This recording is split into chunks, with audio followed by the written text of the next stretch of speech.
paredes douradas e portas sempre fechadas, escondia-se um mundo de luxo, poder e intrigas. Hoje vamos entrar no universo secreto dos haréns, onde a beleza era moeda de troca, o silêncio era lei, a disputa pelo coração de um homem poderia decidir o destino de um império. Diretamente dos meus sonhos mais loucos para a sua tela, tá começando mais um vídeo desse canal. Eu sou Gabriela Felício e nesse vídeo nós vamos passear lá no passado, onde existiam esses lugares, essas casas de mulheres, cujo nome era harém. Os haréns, especialmente os mais famosos, como o do Império Otomano, não eram exatamente como os filmes e romances exóticos costumam retratar.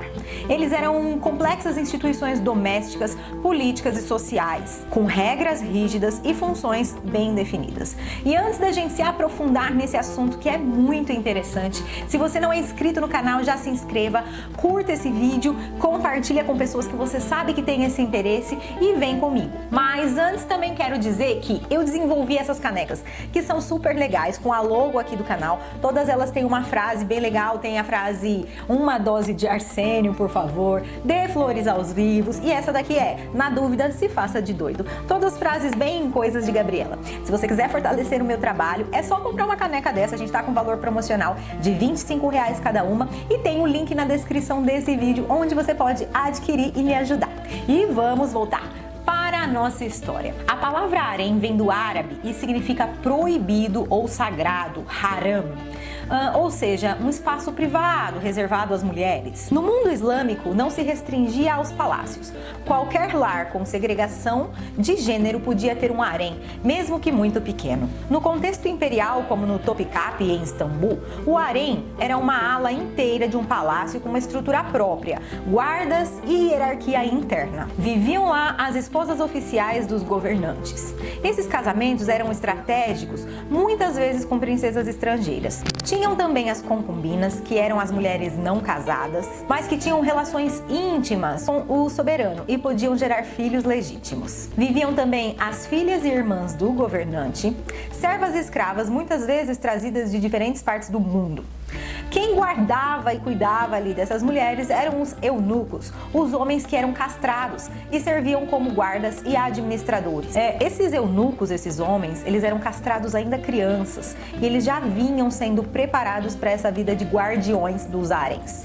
A vida lá era extremamente regulada, tinham horários para as refeições, visitas e até os banhos. As concubinas eram treinadas em etiqueta, música, dança, poesia, conversas diplomáticas, bem parecido com as casas de geisha, as okias, que eu falei lá na indicação do livro Memórias de uma Geisha. Vou deixar no card final aqui, se você não assistiu esse vídeo, vai lá assistir que você vai ver muitas semelhanças com os haréns. Será as okias japonesas uma espécie de harém? Eu vi bastante semelhanças. A mulher favorita do soberano podia se tornar uma figura poderosíssima, influenciando decisões políticas. No Império Otomano, a Valide Sultan era a mãe do sultão, ela era uma verdadeira rainha, harém com autoridade sobre todas as mulheres e até sobre os ministros. Então, gente, lá no Oriente Médio, enfim, Império Otomano, quem governava junto com o rei não era uma esposa, e sim a mãe dele, que era Valide Sultan. O harém imperial de Topkapi chegou a ter mais de 400 mulheres no seu auge. As intrigas internas podiam ser fatais. Envenenamentos, conspirações eram muito comuns. Algumas mulheres do harém acabavam por governar de fato, mesmo sem sentar num trono. Vamos agora conhecer um dia típico de uma concubina no harém imperial otomano, especialmente no palácio de Topkapi, no auge do século XVI e XVII. Essa ideia de preguiça, frutas exóticas, rotina cheia de regras, disputas e até treinamentos exaustivos. Ao acordar, havia a preparação para o longo dia. Antes do nascer do sol, tinham as orações, as higienes pessoais. Cada concubina tinha suas roupas de seda ou algodão, mais de cores e adornos que indicavam seu status. Mesmo sendo servidas, todas eram responsáveis por manter o espaço limpo e organizado. Era um sinal de disciplina. No café da manhã, elas comiam frutas secas, pão, queijo, chá ou leite aromatizado. Durante a manhã, estudos, e treinamentos. Elas estudavam muitas línguas, turco, otomano, persa, árabe e às vezes grego e italiano. Isso era muito importante para a qualidade da companhia delas ao sultão. Treinavam também música, canto, poesia, caligrafia e dança. A etiqueta, como servir o sultão, falar com visitantes e gestos corretos. Saber também sobre história e religião era importante para impressionar intelectualmente. Muitas mulheres do harém eram mais cultas do que muitos nobres masculinos da época. O almoço era servido de forma ritualizada, com supervisão das mais antigas. O cardápio geralmente eram pratos como arroz, cordeiro, legumes cozidos com especiarias e doces à base de mel. Nenhuma concubina comia junto ao sultão. Isso ocorria somente em ocasiões especiais ou quando solicitado pelo mesmo. O período da tarde era o momento social onde ocorriam as intrigas. As mulheres buscavam apoio umas das outras, buscando ganhar prestígio ou se aproximar da valide sultã. Elas faziam costuras, bordados, trabalhos muito refinados, às vezes enviados como presentes diplomáticos. Se o sultão solicitasse companhia, a escolhida passava horas se preparando. Banhos turcos, perfumes, maquiagem delicada. À noite havia os rituais de descanso, mais orações, leitura, histórias e música nas salas comuns, mas sempre sob a vigilância dos eunucos. E, gente, lá quando eu expliquei que os eunucos eram, o pipi deles era cortado ainda na infância, por quê que isso acontecia? Para justamente não ocorrer aí, perigos sexuais. Aquelas mulheres eram de propriedade do sultão. Homem mais algum poderia tocá-las. E às vezes elas eram intocadas mesmo. Muitas delas não chegavam nem a ver o rosto do sultão durante toda a vida. Elas ficavam lá só à disposição. Elas dormiam cedo porque o dia seguinte recomeçava a mesma rotina muito disciplinada. A escolha de uma concubina para passar a noite com o soberano seguia um ritual complexo, envolvendo a aprovação da valide sultã. A vida poderia ser segura e luxuosa, mas também era uma prisão dourada. Ninguém saía sem permissão. E agora a pergunta que não quer calar: como essas mulheres iam parar nos haréns? Por quê? Elas chegavam ao harém por caminhos diferentes e, na maioria das vezes, não era por escolha própria. No caso do harém imperial otomano, existiam 3 principais formas. A primeira delas era porque essas meninas eram como presentes diplomáticos. Governantes, aliados ou vassalos enviavam jovens ao sultão como prova de lealdade. Estas eram geralmente mulheres muito bonitas, de famílias nobres e respeitadas, para impressionar, sabe? Elas eram um presente que impressionava. Isso servia como aliança política. A moça não apenas agradava o sultão, mas também representava um elo entre os reinos. A segunda forma de chegar ao harém era quando as meninas eram capturadas nas guerras e escravizadas. Conquistas militares traziam prisioneiras que podiam ser vendidas como escravas. As mais belas jovens eram reservadas para o harém imperial. Muitas mulheres eram brancas, de pele muito clara, cabelos claros, algo bastante valioso na estética otomana da época. A terceira forma de chegar ao harém era quando elas eram compradas no mercado de escravos. Sim, existiam mercados especializados como o de Istambul, onde os eunucos compravam as jovens para o palácio. A compra não significava de uso imediato, né? As novas chegavam e passavam anos em treinamento antes de qualquer contato com o sultão. As escolhidas eram examinadas quanto à saúde, aparência física e às aptidões artísticas. Depois elas entravam numa hierarquia interna e esta era: quando elas chegavam, as novatas eram as caria.